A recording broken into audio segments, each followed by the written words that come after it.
이시앤토크 이슈 첫 번째입니다. 코스피 시장이 1950선을 후퇴했습니다. 하지만 코스닥은 연중 최고치를 갔는데요. 그 속에서 코스닥에서 갔던 종목군들은 무엇이 있었고 왜 강해지고 있는지 다시 한번 중점적으로 다뤄보도록 하겠습니다. 이슈 두 번째입니다. 현대기아차가 다시 불거진 엔저 우려감 속에 전진 기어를 넣어야 되는데 후진 기어를 R을 넣습니다. 그러면서 다시 한번 우리 개인 투자자들을 울상을 내게 만들었는데요.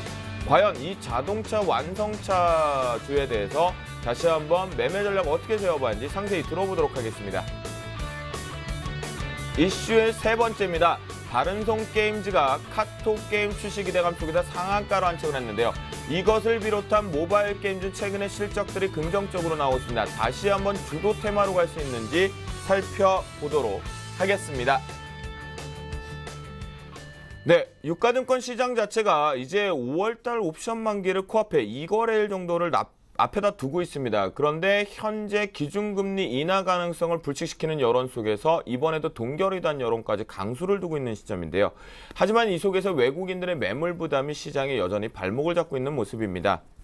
이틀 연속 약세를 보여주고 있는 이 장세 속에서 과연 우리는 이 장을 어떻게 바라보았는지 이 두 분을 통해서 살짝 엿보도록 하겠습니다. 양손 모멘트 오늘 장 좋게 보셨나요 혹시?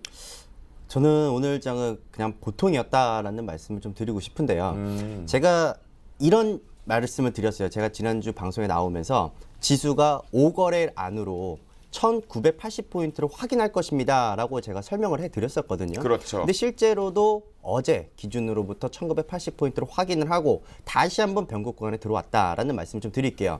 일단 이번 주죠. 이번 주가 이제 옵션 만기일에 들어오면서 이번 주 수요일까지 시장이 변곡 구간대에 다시 들어온다라고 보시면 될 것 같은데요. 일단 저는 이렇게 생각을 합니다. 일단 제가 1890포인트까지 지수가 밀릴 수 있습니다. 그렇지만 지수가 지금 추가적인 하방 경직성을 보여주고 있기 때문에 1920포인트까지 하단 지지 구간을 좀 올려서 좀 보겠다라는 말씀을 드렸고, 다만 지금 시장 자체가 워낙에 좀 수급적인 부분과 맞지 않는 그런 부분들이 있기 때문에 1980포인트에서 좀 현금 비중을 좀 늘려나가는 것도 좋다라는 말씀을 좀 드렸거든요. 사실 제가 이 이야기를 해드리면서 삼성전자 그리고 현대차, 기아차, 리더주들의 수급이 불안합니다 라고 이야기를 해드렸습니다. 결국에는 주가가 올라와도 이상해요 라고 이야기 해드렸던 것이 바로 오늘 주가의 움직임을 보면은 딱 그 내용을 이해를 하실 겁니다. 오늘 시장이 뭐 강보합, 약보합 수준에서 머물렀음에도 불구하고 일단 뭐 삼성전자, 현대차, 기아차 중심으로 시장이 좋지 않았다는 점을 일단 볼 필요가 있다는 것이고요. 좀 화면을 통해서 좀 보여드리도록 하겠습니다. 네. 제가 지금 그 화면에서 선물 지수와 그리고 코스피 지수 그리고 코스피 200 지수 이렇게 제가 화면에서 지난번에 이야기를 해드렸는데 피노피를 볼 수 있는 거군요. 네, 지수의 밸런싱을 지켜봐야 된다라고 설명을 해드렸던 그때 부분이죠. 그랬었죠. 네, 그래서 지금 초록색 부분들을 확인을 할 겁니다라고 했었는데 다 확인을 하고 온 상태이고요. 네. 지금 현재 시장이 긍정적으로 가기 위해서는 1945포인트를 다시 한번 확인하고 반등이 나와야 시장의 분위기가 좀 좋을 거다라는 말씀을 좀 드려보겠습니다. 일단 코스피 200 종목의 주요 종목들이 일단 시가총액 상위에 있는 종목군들 한번 놓고 보자고요. 네. 오늘 코스피 200 종목 기준으로요. 일단 시가총액 상위에 있는 종목은 삼성전자겠고요. 두 번째로는 현대차, 그리고 세 번째는 포스코, 현대모비스가 있겠지만 일단 현대차, 기아차를 같이 놓고 봐야 된다는 건데, 일단 이번 주 목요일 날에 옵션 만기일이라는 것이 있습니다. 이 옵션 만기일에서는 그 기초자산이 바로 코스피 200이다라는 점을 놓고 본다면은 결국은 삼성전자, 현대차, 기아차를 가지고 지수를 눌러버린다면은 이 옵션 만기까지 영향을 미칠 수 있는 중요한 변수가 될 거라는 거죠. 네네. 결국에는 지금 이 코스피 200 지수를 전체적으로 좀 긍정적으로 방향성을 좀 보여주기 위해서는 프로그램 쪽에 대한 매수세가 유지가 되는지 그 부분을 우리가 좀 지켜볼 필요가 있다라는 말씀을 좀 드리겠고, 결국 시장의 주안점은 내일까지는 마찬가지일 겁니다. 일단 지수가 1945포인트를 확인하고 반등이 나오느냐, 이 반등이 나올 때 프로그램 매수세가 같이 유입이 되느냐, 그 부분을 체크해 볼 필요가 있다라는 있다라는 말씀을 좀 드려보겠습니다. 그래요. 지난주에 분명히 시황 전략관을 정확하게 맞아떨었단 말이죠. 저 키높이의 밸런싱을 체크해봐야 된다고 그러는데 나머지 지수의 위치 쪽에서 밸런싱을 맞춰주었어요. 그 속에서 지금 우리 양수 모멘토 같은 경우 오늘 그냥 보통이었다. 그런데 삼성전자와 현대기아차 부분 쪽으로 봤을 때 이 부분이 지수를 억지성으로 눌러주고 있다라면 옵션 만기까지 영향력을 가져올 수밖에 없다. 하지만 종합지수상으로 1945포인트 좀 더 지지력 여부를 체크해 볼 필요가 있다. 그렇게 정리를 좀 해주신 것 같아요. 그러면요, 오늘 외국인들이 또다시 현물 시장에 대한 압박 카드가 나왔어요. 선물 시장은 그저 관망세로 좀 일관했던 것 같은데요. 우리 정재훈 멘토, 외국인들의 현물 시장에 귀환되지 못하는 이 모습들 보시면서 오늘장 어떻게 바라보셨나요? 예, 오늘장 지금 보시면은 외국인들이 좀 매도가 지속되고 있다라는 부분들이 좀 상당히 이슈가 좀 되고 있는 부분들인데요. 냉정하게 말씀드리면은 아예 매수가 들어오지 않는다라고 볼 수는 없는 그런 상황들입니다. 코스닥 시장 쪽은 계속 일단 좀 이따 다시 말씀을 드리겠지만 네. 코스닥 시장은 계속 매수가 들어와주고 있는 그런 상황입니다. 일단 화면을 좀 보시면서 말씀을 드리도록 하겠는데요. 어찌됐든 간에 외국인들의 순매도가 좀 지속되고 있다라는 얘기입니다. 우리나라뿐만이 아니라 신흥국가 쪽으로도 매도세가 지속적으로 좀 나오고 있는데요. 우리나라 부분들만 따져보게 된다면 역시나 뱅가드 펀드에 대한 매물에 대한 압박입니다. 거의 이제 67%, 거의 70% 정도 매도가 나와주고 있는 그런 상황들인데요. 여기서 좀 보시게 된다면 시가총액 상위 종목군들, 일단 그 부분들이 아직까지 여전히 많이 남아있다라는 얘기입니다. 네. 지금 현재 뱅가드 펀드에 대한 잔여 물량을 보시게 되면은요, 삼성전자와 현대차 이런 종목군들이 약 3,800억과 1,900억 정도가 아직까지 남아있는 상황들이고요. SK하이닉스나 NHN 같은 경우도 약 1,200억 가까이 매도 물량이 남아있는 그런 상황들이거든요. 네. 그런 모습들을 봤을 때 이제 점차적으로 매도에 대한 물량들은 거의 다 소진이 돼 가고 있다라는 얘기입니다. 그렇기 때문에 지금 현재 상황으로만 보게 된다면 뱅가드 매물이 약했던 종목군들도 반등이 상당히 좀 강하게 나오고 있다라는 부분들입니다. 예를 들어서 고려 아연 같은 경우를 보게 된다면 약 160억 정도가 남아있는 그런 상황들입니다. 근데 이번 반등 때 상당히 탄력적으로 반등이 나왔었거든요. 그렇다는 얘기는 이 뱅가드에 대한 매물이 어느 정도 소진이 됐던 이런 종목군들 같은 경우는 탄력적으로 좀 움직일 수가 있다라는 얘기입니다. 그렇기 때문에 뱅가드에 대한 물량들이 나오는 부분들이 약간 부담스럽긴 하지만 이제 어느 정도 다 매물 소화가 되고 난 이후에는 상승 쪽으로 가닥을 잡을 겁니다. 그렇기 때문에 지금 잠깐 잔파동에 좀 휘둘리는 그런 모습들이 나타난다 하더라도 조금만 더 인내를 하게 된다면 아마도 편안하게 매매를 하는 그런 날이 오지 않을까라고 좀 생각을 하고 있습니다. 아, 그래요? 정재훈 멘토, 그 시장에 지금 루머 부분에 좀 더 확인할 수 있는 확실한 루머가 좀 하나가 들고 있어요. 외국인들의 뱅가드 물량이 6월 달에 이제 다른 쪽 기관 쪽을 통해서 블락될 수 있다, 블락딜이 될 수 있다 그러면서 매물 소화가 이제 자연스럽게 될 것이다라고 보거든요. 그러면 앞에서 지금 말씀하셨던 뱅가드 물량 자체가 이제는 정리가 된다라는 쪽으로 보셨겠는데요. 그런 식으로 우리가 묶어서 같이 좀 긍정적으로 해석해도 될까요? 예, 일단 뱅가드 부분들에서 블록으로 넘긴다라는 것 자체는 매물 소화가 완벽하게 좀 됐다라고 좀 보셔도 좋을 것 같습니다. 그렇지만 아직까지는 이 뱅가드에서 블록으로 넘기느냐 마느냐 이 부분들은 결정난 게 아니라 아직까지는 루머일 뿐이거든요. 그렇죠. 발목을 만약에 잡고 있고. 그렇죠. 만약에 제가 봤을 때는 만약 그 블록으로 넘겨본다면 오히려 상승 쪽으로 할 그런 부분들에게서는 오히려 더 탄력적으로 좀 움직일 수 있는 그런 기회가 될 수 있다라고 좀 보고 있는 상황입니다. 네, 그렇군요. 뱅가드 이제 말 많고 탈 많았던 부분의 외국인들의 물량들은 이제 조금씩 소진해가는 잔파동일 뿐이다라는 정재훈 멘토의 오늘 희망적인 시그널들을 언급을 들었던 것 같습니다. 코스닥 지수도 외국인과 기관 간의 사재세에 힘입어서 유가증권 시장과 다른 모습을 좀 보여줬는데요.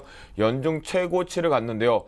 야, 이 양순모 멘토가 그때 그렇게 높은 상단을 얘기했는데 진짜 갈 것처럼 보입니다. 600선 고지를 눈앞에 두고 있는 것 같은데요.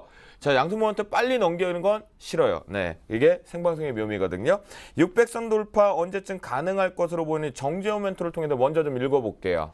예, 코스닥 섹터 상당히 좀 탄력적으로 움직이고 있는 그런 상황들입니다. 여전히 중심에는 외국인과 기관들의 매수세가 있기 때문에 가능하다라고 좀 보셔도 좋을 것 같고요. 실적이 그만큼 괜찮은 그런 상황들입니다. 그렇기 때문에 일단 탄력적으로 좀 움직인다라고 좀 보셔도 좋을 것 같고요. 코스닥 같은 경우를 보게 된다면 IT 부품 쪽이라든가 아니면 그 콘텐츠 종목군들, 홈쇼핑 종목군들, 이 게임 업종 이런 쪽의 종목군들이 좀 상승을 해주는 그런 모습들이 나타났었습니다. 결국에는 실적에 대한 기대감을 갖추고 있는 그런 섹터다라고 좀 보셔도 좋을 것 같고요. 뿐만 아니라 정부 정책에 대한 수혜의 기대감으로 그 작용을 하고 있는 그런 사항들이거든요. 네. 그런 모습들로 봤을 때는 코스닥 시장이 좀 더 상승을 할 수 있다라고 좀 보셔도 좋을 것 같고요. 오늘 특히나 특이한 부분들은 시가총액 상위 종목군들이 큰 폭으로 좀 상승을 했다라는 얘기입니다. 지수 상승에 있어서는 충분히 탄력적으로 움직일 수 있는 원인 중에 하나다라고 좀 보셔도 좋을 것 같거든요. 즉 시총 상위 종목군들 위주로 관심 있게 좀 봐야 된다라고 좀 말씀을 드리고 싶습니다. 아, 그래요? 시가총액 상위권 종목으로만 좀 봐도 충분히 매매 트레이딩 관점이 된다. 그렇죠. 일단 코스닥을 보게 된다면 대부분 다 IT 섹터라든가 아니면은 제약 바이오 쪽 이게 상당히 좀 많이 포진이 돼 있는 그런 사항들입니다. 오늘 같은 경우도 뭐 7% 이상씩 그런 뭐 대형 섹터 거래소 같은 경우들의 종목군들을 보게 된다면 그렇게 상승을 하거나 그러진 않거든요. 반면에 코스닥 섹터 같은 경우는 탄력적으로 움직이는 그런 모습들이 나타나고 있다는 얘기예요. 그렇기 때문에 시가총액 상위 종목군들 이런 종목군들이 어느 정도 자금을 운영하시는 분들이라면 충분히 뭐 개별주라든가 이런 종목군들 아니더라도 충분하게 고수익을 낼 수 있는 그런 섹터다라고 좀 보셔도 좋을 것 같습니다. 네, 그렇군요. 코스닥에 대한 또다시 한번 긍정적인 얘기를 좀 하답으로 좀 시그널을 상당히 긍정적으로 좀 보고 계시는 것 같아요. 정재훈 멘토는. 양수 모멘토 지난번에 그렇게 강력히 얘기했어요. 코스닥 지수를 말도 안 되는 지수다라고 생각할 정도로 했는데 정말 이제는 정말 그게 가능성으로 좀 비춰지고 있거든요. 중소형주 종목군은 강하단 말이에요. 네. 특히 말씀하셨던 시가총액 상위권도 가장 강하게 좀 올라가고 있는데요. 오늘 코스닥 시장 보시면서 어떤 느낌을 좀 받으셨나요? 사실 제가 오늘 느낀 거는 600포인트 가는 것은 사실 시간 문제다. 라는 말씀, 다시 한번 생각을 했고요. 저는 여전히 700포인트까지는 추가 상승이 열려져 있다. 아까 그 정재훈 멘토께서도 잘 말씀을 해주셨습니다. 제가 그동안에 코스닥 계속해서 올라갈 겁니다라고 강조를 해드리면서 사실 뭘 사야 될지 모르시는 분들, 그런 분들에게 시가총액 상위에 있는 종목만 보세요라고 드렸습니다. 사실 그렇죠. 코스닥 시가총액 탑 10에 있는 종목뿐만 아니라 탑 20위권에 안에 들어있는 종목까지도 관심 있게 보십시오라고 이야기를 해드렸던 것이 지금 우리 대형주와 중형주 그리고 소형주 자 제가 좀 차트를 통해서 같이 보여드리도록 하겠는데요. 자 일단 대형주의 움직임을 놓고 보면요. 사실 시세가 많이 부진합니다. 사실 마땅히 시장의 주도주다라고 보여줄 만한 업종들도 나타나지 않고 있고요. 그럼에도 불구하고 중형주와 소형주들의 움직임을 놓고 보면요. 거의 막 상승 탄력이 붙어가지고 어디가 고점인지도 모르고 계속 치고 올라가는 그런 모습을 보여주고 있다는 거죠. 그렇다면은 지금 코스닥과 그리고 코스피에 있는 중소형주들이 왜 계속해서 달리느냐. 일단은 외국인과 기관 투자들이 쌍그리 매수세가 나타나고 있다는 것에 긍정적인 포인트를 우리가 갖는다는 것이고 사실 대형주가 가지 않기 때문에 중소형주들이 그 수혜를 받아서 지금 추가적인 상승이 나타나고 있다고 보시면 돼요. 사실 지금 외국인들과 기관 투자들도 마찬가지입니다. 지금 사실 어떤 종목들을 사고자 하고 싶은데 지금 현재 시점에서는 추가적으로 뭐 실적이라든지 혹은 성장이라든지 그런 종목들이 나타나고 있지 않기 때문에 오히려 이제 그 좀 실적이 나오고 있는 좀 중소형 섹터 쪽으로 좀 자금이 좀 몰리고 있다라고 이렇게 좀 보시면 될 것 같고요. 일단 한 가지 더 코스닥 같은 경우에는 일단 우리 과거 제가 700포인트까지 추가적인 상승이 가능할 겁니다라고 이야기해드렸던 부분이 있죠. 바로 2007년도 때 코스닥이 약 한 720포인트까지 올라갔었습니다.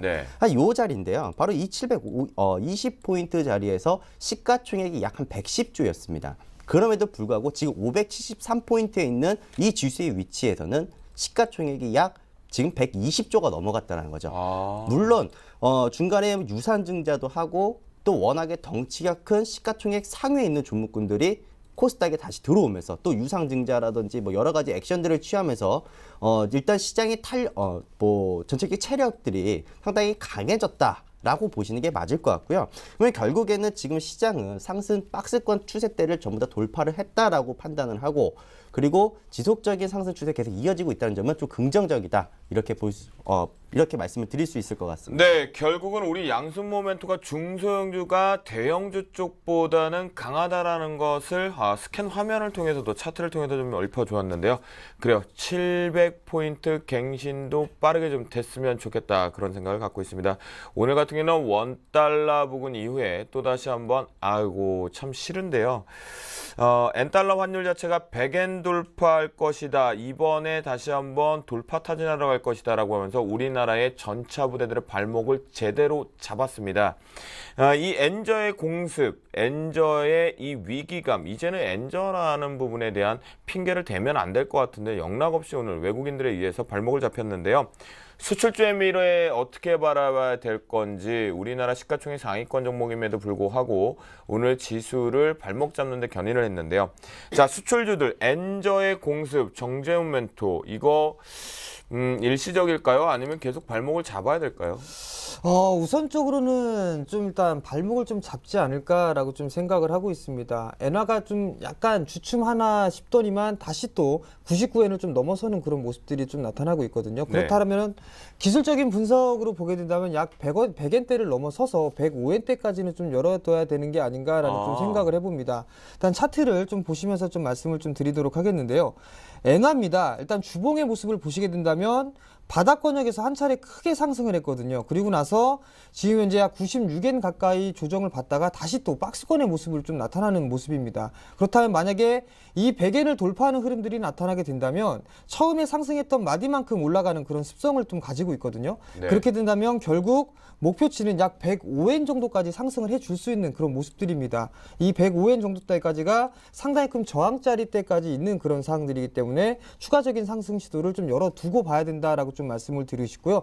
만약에 이런 흐름들이 좀 전개가 된다면 자동차 섹터, 특히나 완성차 섹터들은 타격이 좀 불가피할 것이다라고 좀 예상을 하고 있습니다. 왜냐하면 지금 현재 뭐 공공연하게 좀 얘기가 나오고 있는 부분들이에요.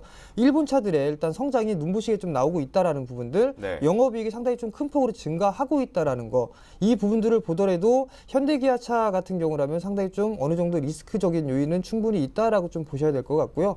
근데 IT 섹터 같은 경우는 크게 영향은 받지는 않을 것이다라고 좀 전망을 하고 있습니다. 그래요? 예, IT는 왜요?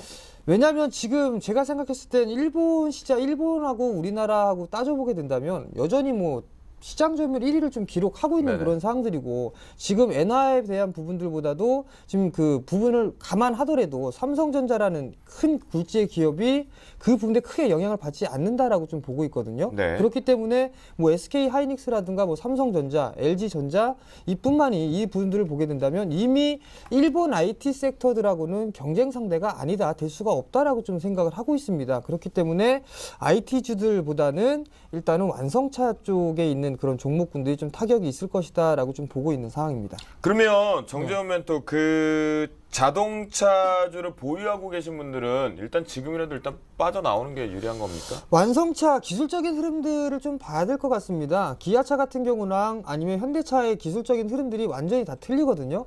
왜냐하면 기아차 같은 경우는 현재 박스권역에서 좀 진행이 되고 있는 상황들입니다. 그리고 61선을 넘어서는 그런 모습들이 나타나고 있거든요. 네. 반대로 현대차 같은 경우를 좀 보게 된다면 지금 현재 그 역배열 상황에 있는 상황이에요. 그렇기 때문에 완성차로만 놓고 보게 된다면 현대차보다는 기아차가 좀 더 유리하다라고 좀 말씀을 드리고 싶고요. 그 다음에 완성차 섹터보다는 차라리 부품주들이 더 낫다라고 좀 보는데요. 그 부분들에 있어서는 신흥국가 쪽, 그리고 우리나라 기업들 중에서 일본 쪽에 수출을 하고 있는 그런 자동차 부품주들이 있습니다. 그렇기 때문에 오히려 완성차보다는 부품주들이 더 낫다라고 좀 말씀드리고 싶네요. 그래요. 여러분들 들으셨죠? 정재훈 멘토 같은 경우는 완선착 좀 보지 말고 지난번 의견과 마찬가지로 부품주에 집중 트레이딩을 가져가 보자라고 얘기를 해주셨습니다. 양순모 멘토, 엔저 악재 너무 발목 길게 잡아요. 이거 언제까지 이루어질 것으로 보십니까?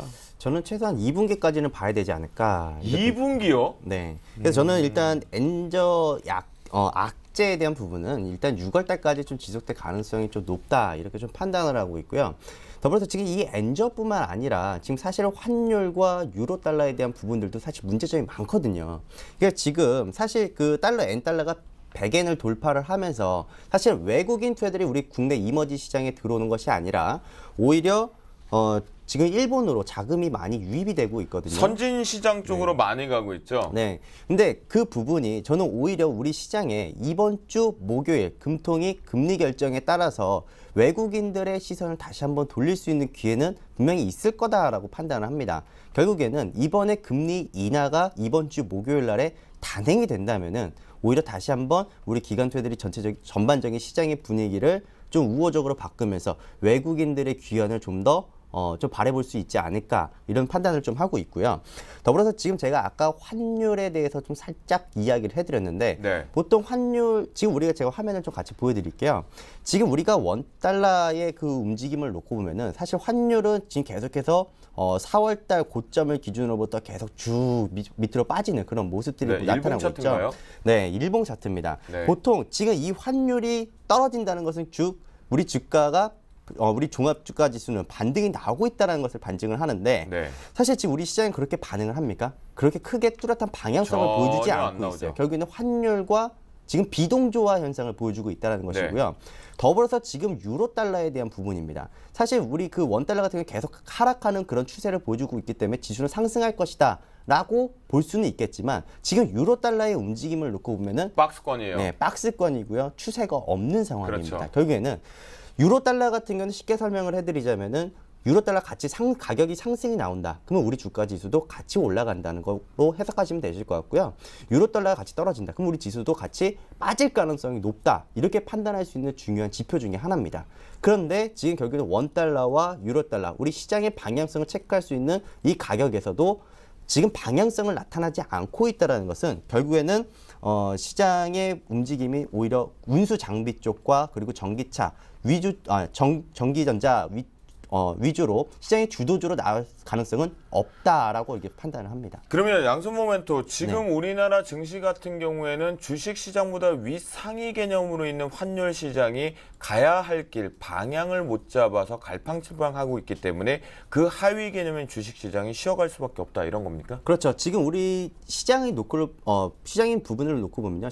수출주들이 거의 시가총액 상위에 있는 종목들이 우리나라 아무래도 대부분입니다. 수출 기업이니까요. 네. 그렇기 때문에 지금 시장에서 좀 낙폭 과대인 종목들 그리고 환율의 영향을 받지 않는 종목군들 위주로 오히려 외국인과 기관 투자들이 꾸준한 러브콜을 받고 있다면 그런 종목들을 지금 공략을 해야 되지 않을까 이렇게 저는 판단을 하고 있습니다. 네, 그렇군요. 그러면 양손 모멘토 네. 그 IT하고 전차부대 가지고 우리가 딱 해놓고 대답을 한번 해보자고요. 네. 전기전자 IT 같은 경우는 이 환율 부분의 영향력을 빠져나갈 수 있다라고 보십니까, 당분간? 당분간은 저는 힘들다라고 이야기를 해드리고 싶고요. 그래요? 그러면 완성차 쪽도 어떻게 보십니까? 저는 항상 이야기하지만 저는 완성차는 부정적으로 보고 있습니다. 네, 그래요. 네. 저는 양손 모멘토하고 같은 의견에서 완성차는 작년 여름 때부터 절대로 그때의 사상 최대 실적은 가져올 수가 없다라는 이유를 분명히 설명드리면서 계속 시황관을 가져갔었는데요. 그러면 양손 모멘토 자동차를 그래도 섹터에 넣고 싶으신 분들이 계세요. 그럼 부품주 쪽은 어떻게 바라보시나요? 부품주 쪽은 완성차보다는 좀 더 그래도 낫다라는 말씀을 좀 드릴 수 있을 것 같아요. 그나마 낫다. 그래요? 정재훈 멘토도 그나마 완성차 보도는 부품주를 보자라고 하셨죠. 예, 부품주를 봐야 된다. 그러면 두 분들 속 시원하게 우리 주식 승천 10시 멘토클링 시청자분들 위해서요. 탑픽 종목 좀 집어주시죠. 정재훈 멘토부터. 예, 저는 한 20분 정도 후에 직접적으로 좀 말씀을 드리도록 하겠습니다. 그래요? 네. 그럼 채널 고정하셔야겠죠, 여러분. 양순 모멘토 어떤 종목을 긍정적으로 보고 탑픽으로 보십니까? 저는 성우 하이텍이라는 종목을 좀 탑픽 종목으로 말씀을 좀 드려보겠습니다. 성우 하이텍이다. 그리고 우리 정재훈 멘토 주식계의 셜록 홈즈는 잠시 뒤 20분 뒤에 오픈하겠다라고 하는 거 보니까요. 오늘 포트에 자동차 부품주가 들어오는 것 같아요. 그래요. 마지막 이슈 한번 알아보도록 하겠습니다. 바른손 게임즈가요. 12년 만에 신작 게임을 발표한다는 소식에 연속 상한가를 기록하고 있는데요. 바른손 게임즈 제가 알기로는 이게 사명을 바꾼 걸로 알고 있는데 게임주들의 최근 잇따라 신작 발표를 하면서 고공행진 이어가는 부분에서 다른 모바일 게임주도 실적이 긍정적으로 나왔습니다. 게임주 추가적으로 더 갈 수 있는지 양손 모멘토를 통해서 먼저 살펴보도록 하겠습니다. 네, 일단 저는 게임주는 좀 긍정적인 부분으로 포커스를 좀 잡아두고 보고 있고요. 다만 지금 바른손 게임즈를 놓고 본다면은 저는 오히려 추격 매수는 자제하자라는 말씀을 좀 드려볼게요.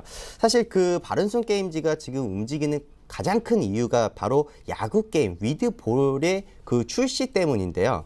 그뿐만 아니라 롤플레잉 게임도 같이 진행을 하고 있습니다. 뭐 라그하임, 뭐 라스트 카오스 여러 가지 그 업종들 게임들을 만들어서 모바일 쪽에 좀 나타나고 있다 이렇게 보시면 될 것 같고요.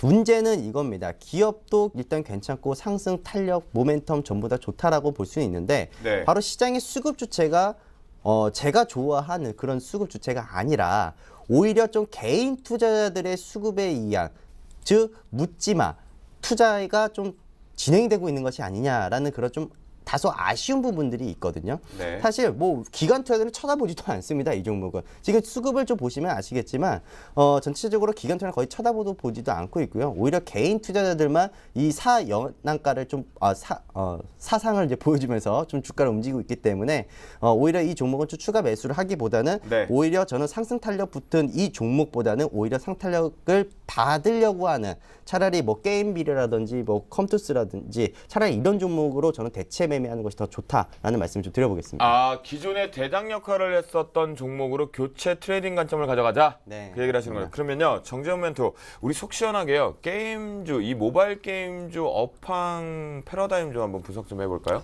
예, 일단 게임 시장 지금 탄력적으로 움직이고 있는 종목군들이 모바일 게임 쪽으로 진출한 기업들이 가장 상당히 많죠. 좀 탄력적으로 움직이고 있는 그런 사항들입니다. 대부분 다 뭐 카카오톡이라든가 이런 쪽에 대해서 들어가서 이제 영업 형식으로 딱 하는 거죠. 다운로드를 받아가지고 거기서 매출을 일으키는 부분들인데요. 여기서 본다면은 지금 화면을 보시면서 좀 말씀을 드리도록 하겠는데요. 지금 이 NHN이라는 이 기업을 좀 유심히 봐야 된다라고 좀 말씀을 드리고 싶습니다. 우리나라에 카카오톡이 있다면 지금 NHN은 라인이라는 게 있거든요. 근데 우리나라만 지금 현재 모를 뿐입니다. 지금 현재 전 세계적으로 1억 5천만 명 이상이 현재 라인을 이용을 하고 있는 그런 사항들이거든요.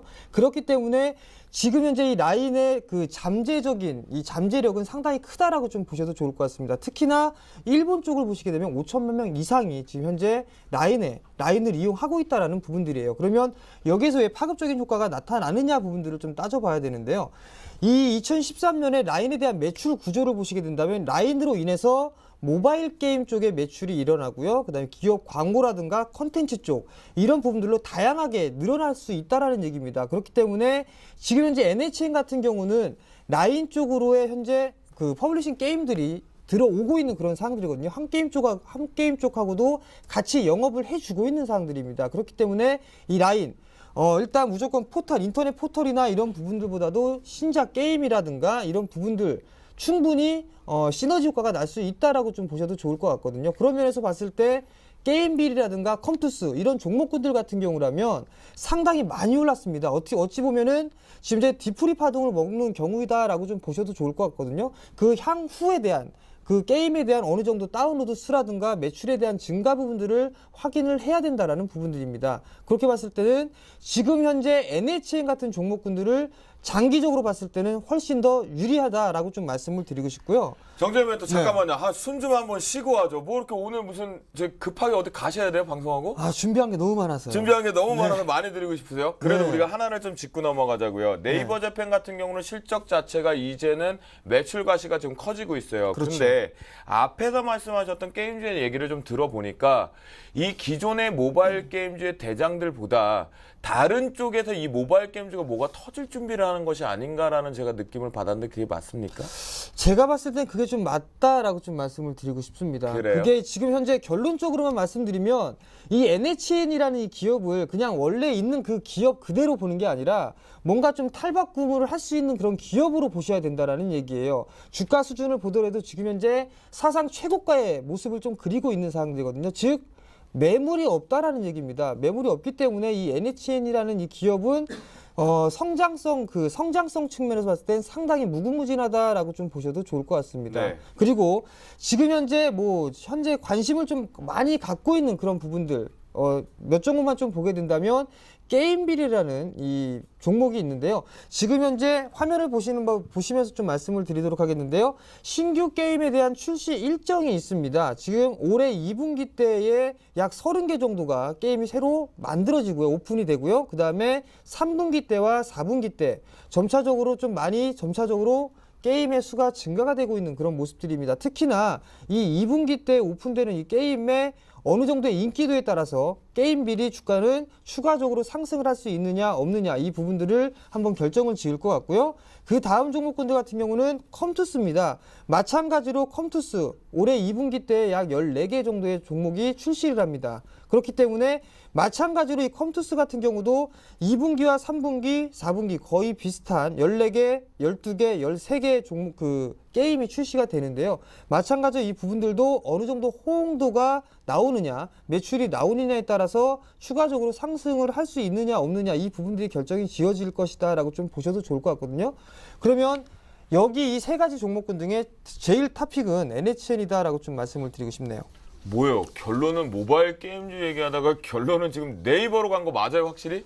예, 네이버로 간 게 맞는데요. 네. 왜냐하면 새로운 사업에 진출을 하는 그 매출 구조라든가 이게 상당히 좀 커질 수가 있는 상황들이거든요. 네. 근데 이 지금 현재 게임빌이나 컴투스 같은 경우는 상당히 큰 폭으로 좀 상승을 했습니다. 네. 추가적으로 상승을 하더라도 어느 정도는 이 한계점이 있지 않을까라고 좀 생각을 하고요. 네네. 반대로 신규 사업과 뭔가 모멘텀을 충분히 갖추고 있는 NHN 같은 경우는 이제 시작이다라고 좀 보고 있거든요. 그런 네네. 면에서 봤을 때는 오히려 신규로 투자하시는 분들 같은 경우는 NHN을 좀 권해드리고 싶다라고 좀 그래요? 말씀드리고 싶습니다. 저는 정재훈 멘토의 지금 시향관과 업종관을 보면서 느낀 건 느낌이 딱 왔어요. 여기서 신규적으로 분명히 모바일 게임주 황제주가 하나 나올 것 같아요. 근데 네이버는 아닌 것 같아요. NH는 아닌 것 같고요. 한번 보도록 하겠습니다. 그래요. 오늘 ECN 토크 좀 더 핵심적으로 디테일하게 좀 살펴본 것 같은데요. ECN 토크 지금부터 마무리 좀 지어보도록 하겠고요.